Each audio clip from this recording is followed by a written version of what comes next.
Con esta canción mando saludos a Gustavo. Nos vamos hasta Campamento, a El Río Frío.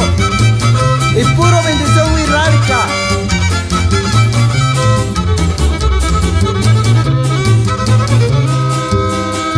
No fue a la escuela porque no pude, no porque no haya querido. De sol a sol trabajaba con mi padre en el cultivo. Esa maldita pobreza se había sellado conmigo. Como a las tierras no eran de riego, a veces no había cosecha. Gracias a Dios no faltaba los frijoles en la mesa, mis hermanitos contentos y yo con mucha tristeza.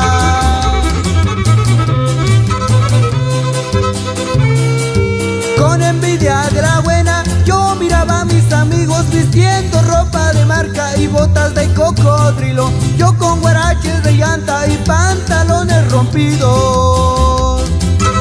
Claro, también mando saludos al profesor Benito Montoya Carrillo y puro las guayabas, y al tío Gonzalo y Manuel.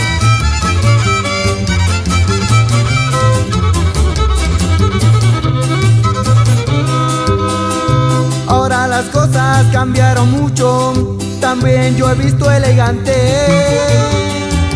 Y la gente me pregunta si soy narcotraficante. Mi familia ya no sufre y eso es lo más importante.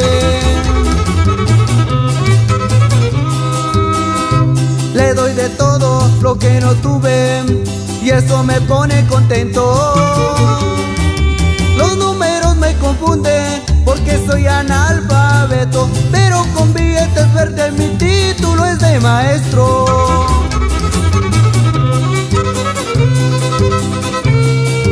Hoy traigo pa' divertirme, la pobreza se acabó. Si antes tomaba aguardiente, hoy tomo de lo mejor. Cervezas si se me antoja, bucanas con el